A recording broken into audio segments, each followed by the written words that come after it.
Sir आवाज नहीं आ रही।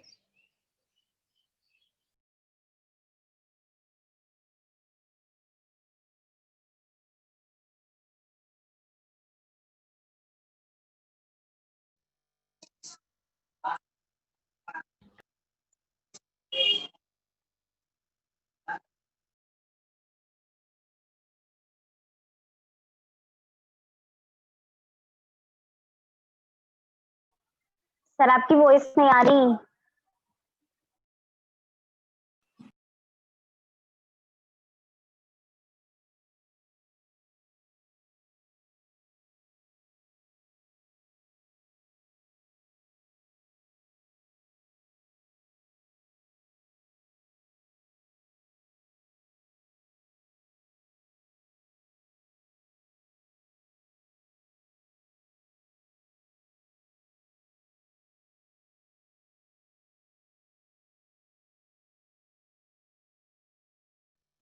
सर आवाज नहीं आ रही।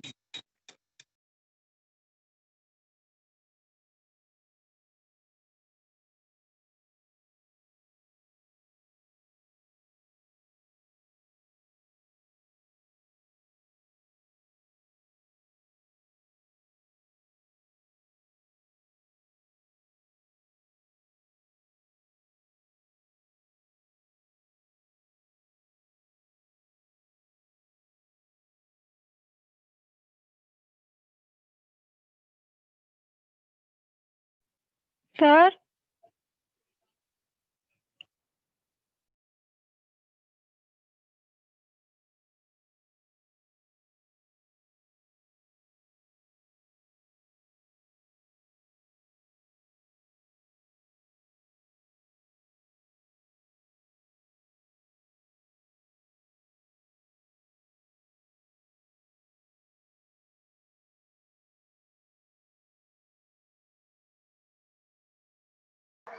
सर आपकी आवाज नहीं आ रही।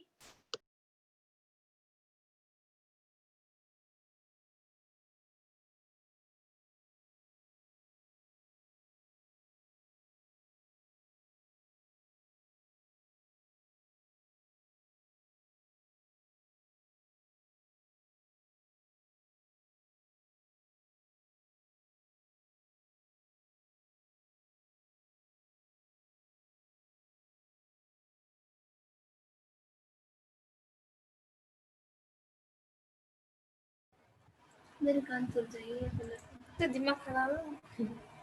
सर ने ऑडियो तो कनेक्ट करनी रखी, देखो उसमें जाके लिस्ट में। अरे रुको ना, करेगा तो इधर।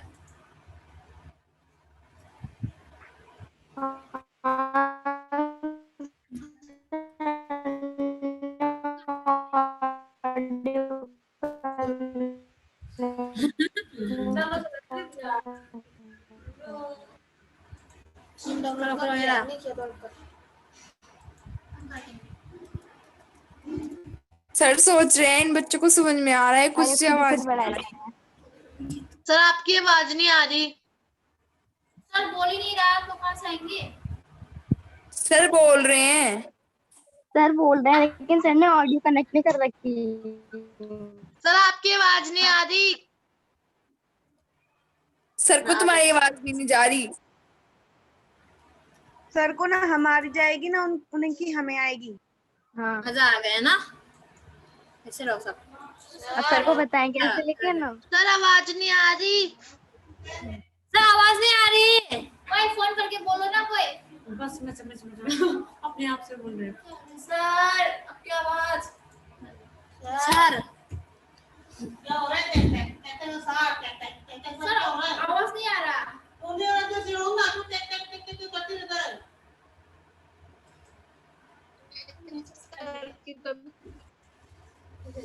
अरे आप कोई बोल दो सर को।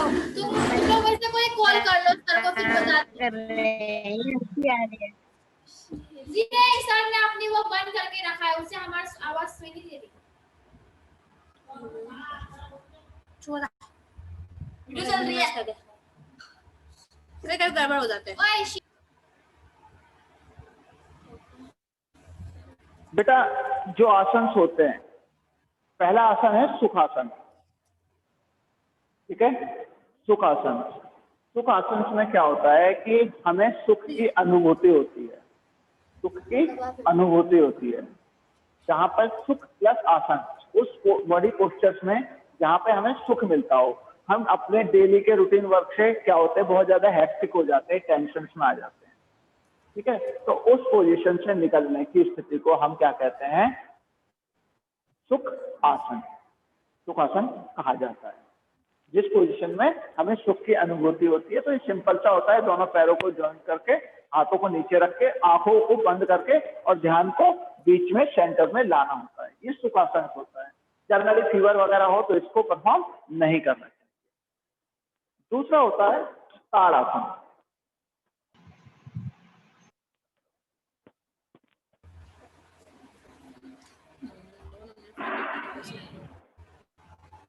थोड़ा सेट कम करना है वन वाला है होगा।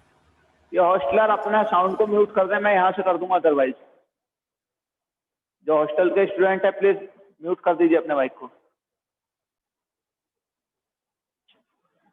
दूसरा है बेटा दूसरा आसन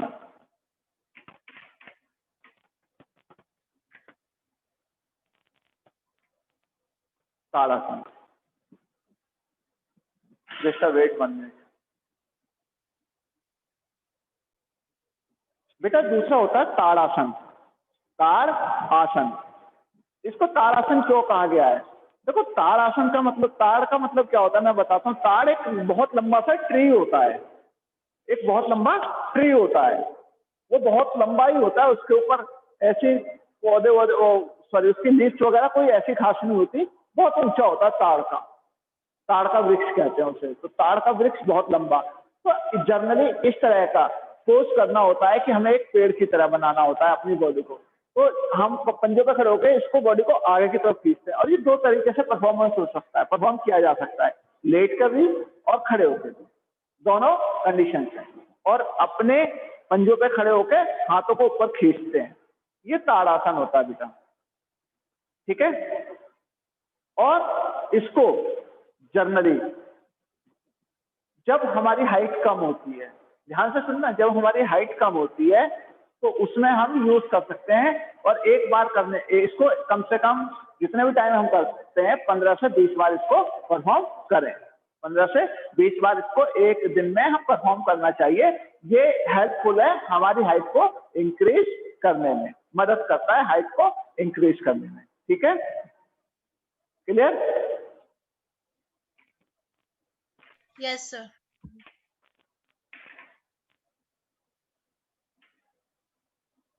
पद्मासन।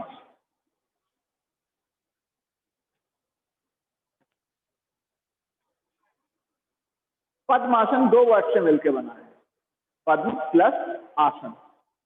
तो आसन का मतलब तो हमें पता है क्या होता है, पोस्चर। पद्म का मतलब होता है कमल, लोटस, लोटस। तो लोटस से मिलकर बना है।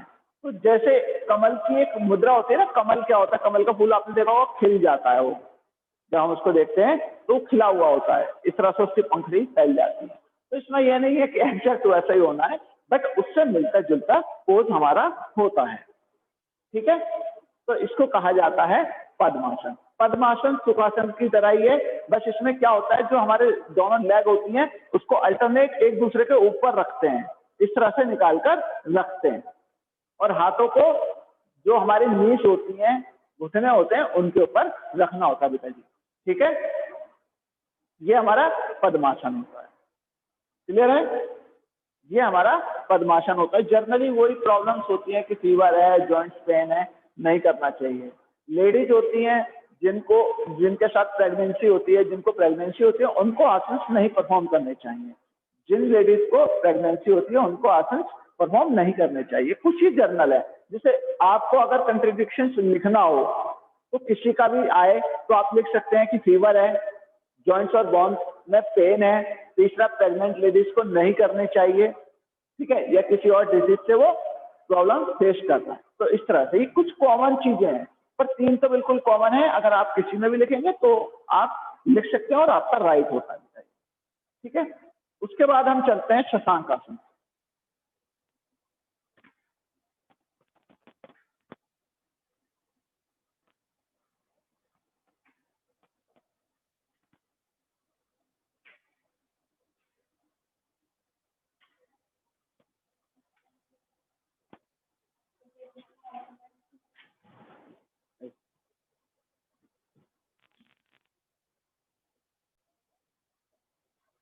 बेटा शशांक, शशांक होता है चांद, चांद जो हमारा होता है उसको कहा जाता है शशांक भी कहा जाता है, उसका एक नाम शशांक भी है। तो पर यहाँ पे हेयर पोज है ये, इसमें क्या होता है, जो शशांक आसन होता है इसमें हमें घुटनों के बल बैठना होता है, घुटनों के बल बैठ के हाथ को ऊपर रखना होता है, हाथों को ऊपर, दोनों घुटने मोड़कर बेंड करके, और हमें सीधा करके बॉडी को इस तरह से हमें सीधा रखना है। और उसके बाद ये हमारी फर्स्ट पोजीशन है, it will be complete in 2 position. दूसरी पोजीशन क्या होती है बेटा जी, हमें नीचे आना है, दोनों हाथों को आगे रखना है, घुटने ऐसे ही मुड़े रहेंगे, घुटने नहीं चेंज होंगे, दोनों हाथों को आगे रख के ये हमारा सर जो है ये घुटनों के पास जाके लगेगा, घुटनों के पास जाकर लगेगा।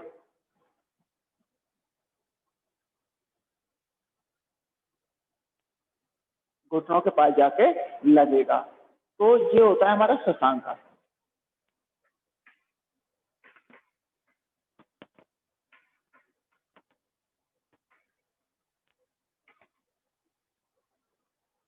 नौका, नौका आसन, बेटा नौका आसन क्या होता है मैं आपको बताऊंगा। इससे पहले अगर मैं एक बात कहना चाहता हूं कि किसी ने नाव देखी हो, तो जो लकड़ी की नाव होती थी वो इस तरह होती थी, वो कुछ इस तरह होती थी, है ना, एक पार्ट ऊपर और एक नीचे, और ये इस तरह से इसके सामने होता था, तो ये नौकासन होती थी, ये नौकासन होता था इसमें, इस तरह से, इस तरह से ये नौकासन, जो सॉरी नाव होती है, एक नाव होती है लकड़ी की जिसके दोनों कोने ऊपर को उठे होते हैं और नीचे से पैरेलल होती है, नीचे से बनी हुई होती है, इस तरह से, इसे नौकासन कहा जाता है। अब हमें क्या करना है, हमें नाव जैसा पोज बनाना है, इसलिए इसको नौकासन कहा गया। नाव का पोज बनाने के लिए, नाव का पोज बनाने के लिए जब हम इसको परफॉर्म करते हैं तो वो हमारा नौकासन कहलाता है। जनरली हम जमीन पे लेट जाते हैं सीधे होके, जमीन पे लेट जाते हैं सीधे होके बिल्कुल, और अपनी दोनों लेग्स को ऊपर की तरफ उठाते हैं, सीधे होके हम इस तरह से लेट गए, फिर हमने अपनी दोनों लेगों को पैरेलल रखा, सॉरी मिला के बराबर से, हटाया नहीं, उनको थोड़ा सा अप किया, ऊपर उठाया, ऊपर उठाने के बाद बच्चों फिर हाथों को उस पैर के पास लेके गए हम, उसके पास लेके गए हम, और ज्यादा क्लोज, और ज्यादा क्लोज, जितना क्लोज हम जा सकते हैं। ये बहुत ज्यादा बेनिफिशियल होता है, जो वेट होता है उसको लूज करने में, वेट को लूज करने में। इससे 2 बेनिफिट है, अगर आप सीधे होके करते हैं, सीधे होके करते हैं तो बेटा इससे क्या होता है कि जो बैक पेन होता है वो कम हो जाता है आपका, जो कमर में दर्द रहता है। और इसका जस्ट अपोजिट, अगर आप पेट के बल लेट के हाथों को ऊपर उठाते हैं और पीछे से लेग को ऊपर उठाते हैं और पेट के बल, जैसे नाव घूमती है पानी में, अप एंड डाउन करेंगे, अप एंड डाउन करेंगे पेट के बल जाके, तो उससे जो है रिड्यूस होती है ओबेसिटी, जो लीन बॉडी मास है पेट के ऊपर जो ज्यादा हो जाता है, एडोप्सिटी के कारण, जो चर्बी के कारण मास ज्यादा बढ़ जाता है बॉडी के ऊपर, उसको वो कम करती है बेटा जी, उसको वो कम कर देती है। ठीक है, इसके बाद आता है हमारा नेक्स्ट,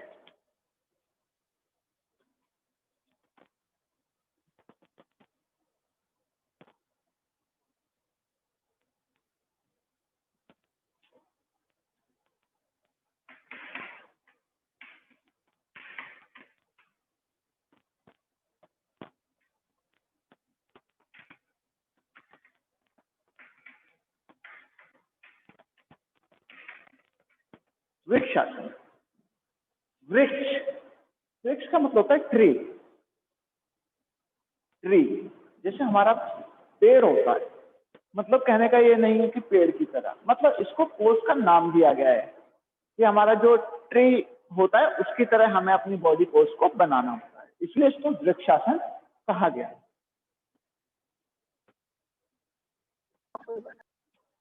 जी, इसको वृक्षासन इसलिए कहा गया है कि इसमें हम बॉडी का जो पोस्चर होता है, पोज होता है, उसको हम बनाते हैं बिल्कुल ट्री की तरह। बिल्कुल मतलब सेंस ये नहीं है कि बिल्कुल ट्री बन जाना है, बस उसके पोज को ऐसा डेवलप करना है कि वो रियलाइज करे कि ये ट्री की तरह है। इसको ट्री आसन या वृक्षासन भी कहा जाता है। वृक्षासन में क्या होता है बेटा, बहुत सिंपल होता है। ये हमारे दोनों हाथ ऊपर की तरफ इस तरह मिले होंगे और ये जो हाथ होते हैं, जब भी हम इस तरह का ऊपर उठाते हैं तो ये जो हमारे ईयर्स होते हैं इनसे जाके टकराते हैं, ये इस तरह मिलते हैं और ऊपर की तरफ ये हाथ इस तरह रहेगा, ये देखिए इस तरह, और ये कानों के पास से जाके मिलेंगे।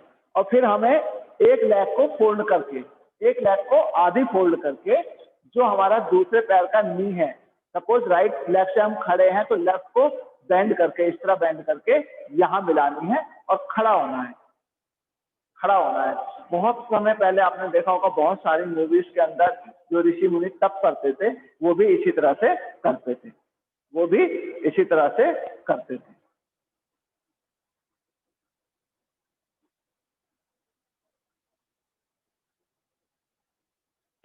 तो ये ट्री आसन है, इसको वृक्षासन कहते हैं। और लास्ट जो आसन है आपका वो है आपका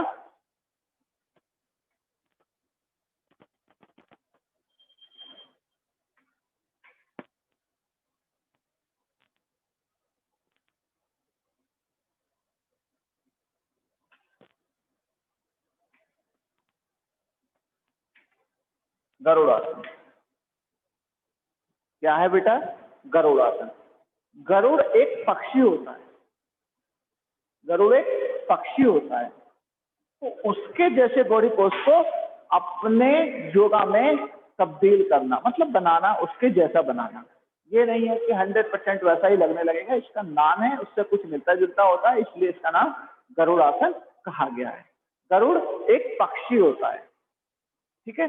तो इसके अंदर क्या करना होता है कि दोनों हैंड्स को इस तरह चलाते हैं बेटा, इसके ऊपर एक चलाते हैं, ठीक है। और यहाँ से हाथों को निकालकर, पहले थोड़ा डिफिकल्ट होगा पर धीरे धीरे से हम करेंगे तो ये दोनों प्लान जो होंगी एक दूसरे से मिल जाएंगी, यहाँ से निकालकर या यहाँ से निकालकर, इस तरह से। और इसी तरह दूसरे लेग के पीछे ले जाना है, एक लेग को फोल्ड करते हुए दूसरी लेग के पीछे ले जाकर मिलाना है, इसे दूसरी लेग के पीछे इसको ले जाकर मिलाएंगे, तब ये हमारा गरुड़ासन कहलाएगा।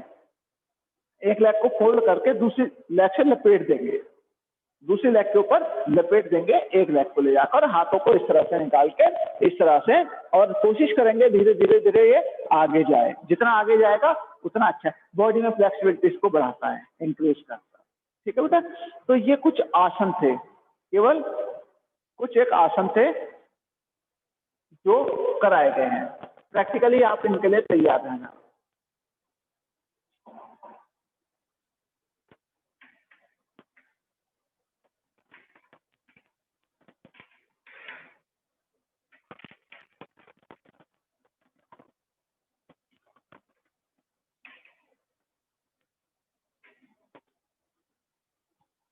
रिलैक्सेशन टेक्निक होती है जो हमारे कंसंट्रेशन को बढ़ाती है।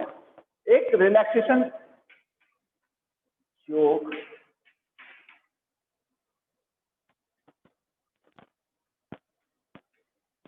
निद्रा,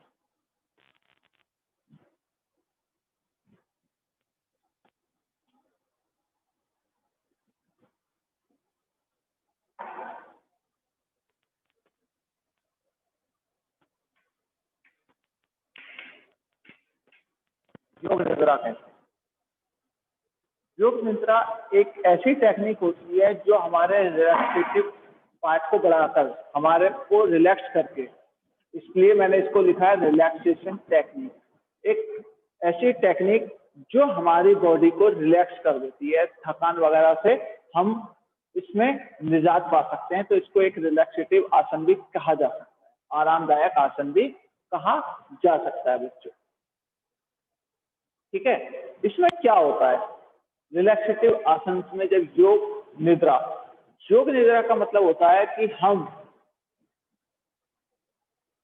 योग की नींद को लें, योग की नींद को लें। अब योग में कोई अलग से नींद थोड़ी ना होती, नींद तो एक ही टाइप की होती है।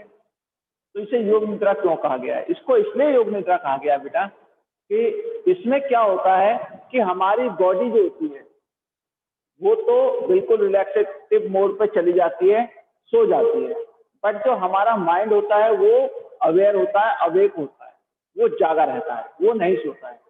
तो हमारी बॉडी सो जाती है पर हमारा माइंड नहीं सोता है। माइंड रिलैक्स होता है पर सोता नहीं है। हमारे आसपास क्या हो रहा है हम उसकी नॉलेज कर सकते हैं, हमें पता है हमारे पास से कोई गुजर गया, इट्स ओके, बट हम उसकी तरफ कंसंट्रेट नहीं करेंगे, उसकी तरफ कंसंट्रेट नहीं करेंगे। ये योग निद्रा है, ये योग निद्रा है, उसकी तरफ हम कंसंट्रेट नहीं करेंगे। केवल हम क्या करेंगे, केवल हम करेंगे कि इसमें हमारा जो बॉडी होगी, बॉडी को तो हम सुला देते हैं पर माइंड से हम कहीं ना कहीं अवेक रहते हैं, जगे हुए रहते हैं। इसीलिए इसको योग निद्रा कहा गया है। सोते हुए जागना, ये जागते हुए सोना, दोनों एक ही चीज है कि सोते हुए जागिए, ये जागते हुए सो जाइए।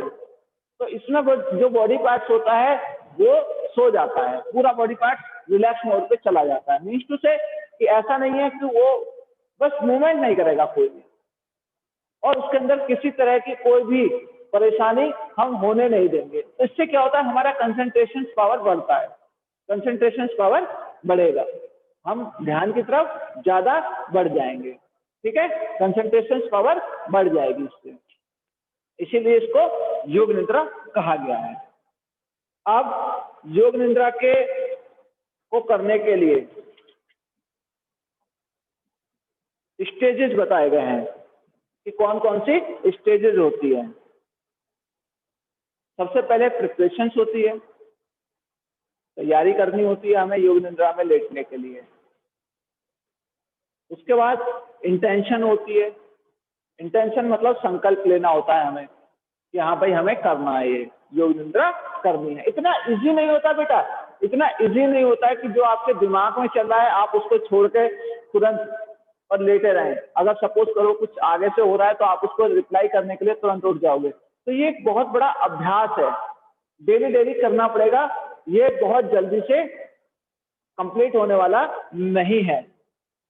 तो तीसरा है बॉडी रोटेशन, बॉडी को घुमाना, बॉडी को रोटेट करना चारों तरफ, कि जिससे हम इसके हैबिचुअल सो जाएं किसी भी कंडीशंस में, किसी भी कंडीशंस में, किसी भी पोज में हम सो सकें। तीसरा है ब्रेथ अवेयरनेस, हमें सांस की जो है हमारी ब्रेथ है उसको लेके अवेयर होना है, उसको लेके जागरूक रहना है कि हमारा सांस कितनी तेजी से आ रहा है। अगर हम लेटे हैं, योग निद्रा कर रहे हैं और बहुत तेजी से सांस मार रहे हैं तो नहीं, इट विल नॉट कंप्लीट, तब वो कंप्लीट नहीं होगा बेटा। क्योंकि कंप्लीट इसलिए नहीं होगा क्योंकि जो हमारी ब्रीथिंग है वो तो लगातार परेशान हो रही है, बहुत तेजी से हो रही है, और जब तेजी से ब्रीथिंग होगी तो माइंड तो कभी शांत बैठ ही नहीं सकता। इसके बाद है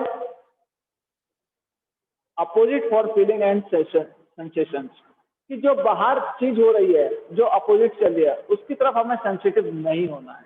जो हमारा इंटरनल बॉडी पार्ट में चल रहा है उसको हमें देखना है। विजुअलाइजेशन, विजुअलाइज करना है, चीजों को देखते रहना है, और डेली डेली इसकी प्रैक्टिस करनी है, डेली डेली इसकी प्रैक्टिस करनी है।